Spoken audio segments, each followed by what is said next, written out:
საქველმოქმედო ფონდი ამნანას მხარდასაჭერად თბილისში ბეჟარის ბალეტით ჩამოვიდა ქართველმა მაყურებელმა დიანა ვიშნევას მიერ შესრულებული მსოფლიო ბალეტის შედევრი ბოლერო პირველად შეაფასა.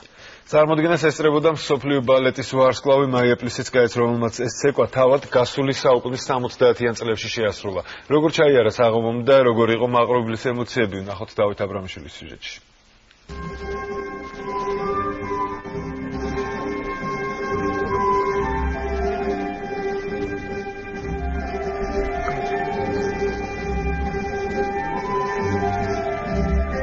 თბილისი ერთი დღით მსოფლიო საბალეტო რუქის დედაქალაქად იქცა. მრავალი შესანიშნავი მუსიკა, მორის ბეჟარის ქორეოგრაფია და დიანა ვიშნევას ცეკვა. ბალეტის მოყვარულებმა სამაგის სიამოვნება მიიღეს. ბეჟარის ბალეტი ლოზანაში ფონდ იავნანას მხარდასაჭერად გაერთიანა და მსოფლიო ბალეტის შედევრი ბოლერო თბილისში პირველად წარმოადგინა.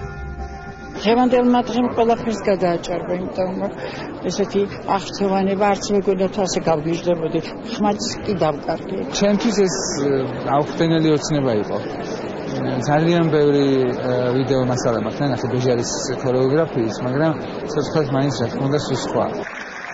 წარმოდგენაზე დასასწრებად კი სპეციალურად ჩამოფრინდა მსოფლიო ბალეტის სიმბოლო მაია პლისეცკაია. ის დარბაზიდან ადევნებდა თვალს ცეკვას, რომელსაც თავად 1978 წელს ასრულებდა.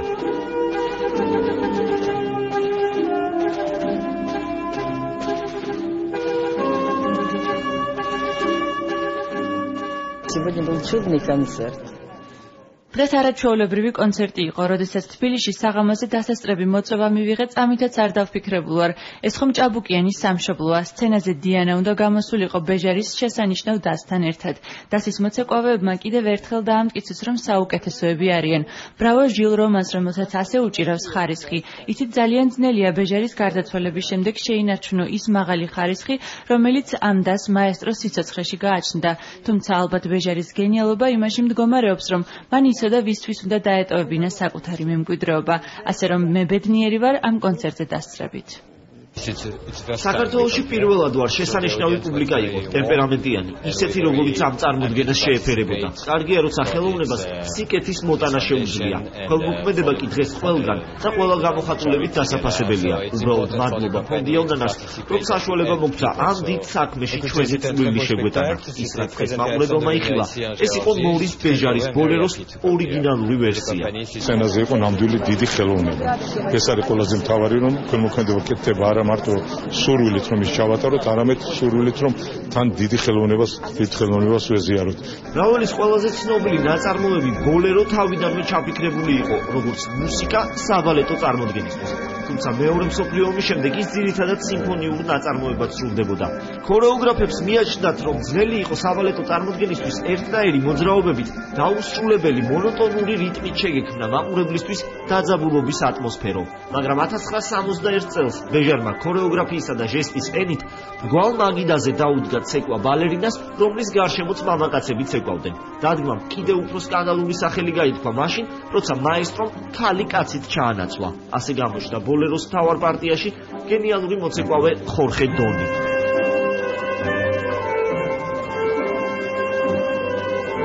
ბოლერომდე ქართველმა მაყურებელმა თბილისის დიდ საკონცერტო დარბაზში ჯერ მორის ბეჟარისა და ჟილ რომანის ქორეოგრაფიით რამდენიმე იაპონური წარმოდგენა იხილა. თუმცა გუშინდელი დღის მთავარი კულმინაცია მაინც ბოლეროში დიანა ვიშნევას ცეკვა იყო. თუკი ბალეტის მოყვარულებმა ზეპირად იცოდნენ ეს დადგმა, თანამედროვე ბალეტის ვარსკვლავის დიანა ვიშნევას ხილვა სცენაზე მათთვისაც ახალი იყო.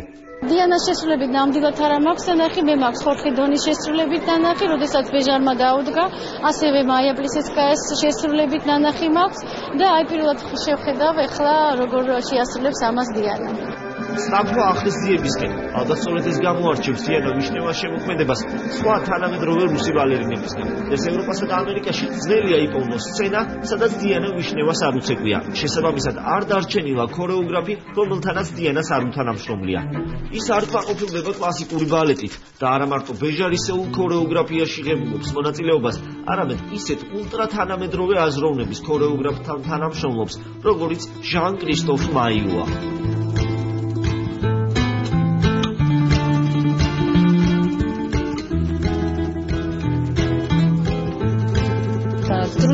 Трудно говорить, но მთავარი დაძაბულობა უკვე გადალახული მაქვს, რადგან როდესაც ბოლეროში ცეკვა გადავწყვიტე, სულ ნერვიულობდი, რა სიტყოდა მაია პლისეცკაია. მან ერთხელ მარინის თეატრში უკვე ნახა ჩემი ცეკვა, დღეს ბევრად თავისუფლად გრძნობ თავს. მგონი ეს საღამო ხალხს სამუდამოდ დაამახსოვრდება. ბეჟარის ბალეტთან ბოლეროს წარმოდგენაში მონაწილეობა სუსიშვილების ნაციონალურმა ბალეტმაც მიიღო. ერთობლივი რეპეტიციები ჩატარდა, მასაში დავემატეთ, ბიჭები დაემატენ და კარგი გამოცდილება იყო ამ დასთან მუშაობა. საღამოს კულმინაცია კი ქველმოქმედება იყო. გაზმაძეების 9-შვილიანი ოჯახი, რომელიც წლებია ღამეს უსახლკაროდ ათევდა დღეიდან, საკუთარ ორსართულიან სახლში შეძლებს ღამის გათენებას. სახლის გასაღების სცენაზე პატარა დიტო რაზმაძეს თავად მაია პლისეცკაიამ გადასცა. ოჯახის უფროსი წევრები კი კონცერტზე საპატიო მიზეზის გამო არ იყვნენ. 9 შვილის შემდეგ რაზმაძეები მეათე შვილს ელოდებიან. დედა მეათე შვილზე სამშობლოში წაიყვანეს და შეიძლება ამ წუთებში უკვე მეათე ბავშვი გაჩნდა იმ ოჯახში. საღამოზე ფონდმა იავნან ამ ტრადიციული ოქროს რაშით დააჯილდოვა მაია პლისეცკაია, დიანა ვიშნევა და ჟილ რომანი. ქველმოქმედებაში აქტიური მხარდაჭერისთვის სპეციალური პრიზი მაია პლისეცკაიას ირმა ნიორაძემაც გადასცა.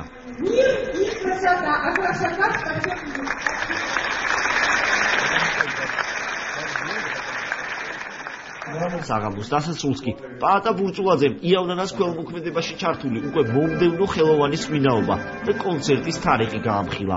13 ოქტომბერს ქართველი მაყურებელი უკვე კრის ბოტის საქველმოქმედო საღამოზე დასწრებას შეძლებს. ბილეთების შეძენა კი უკვე ორშაბათიდან იქნება შესაძლებელი.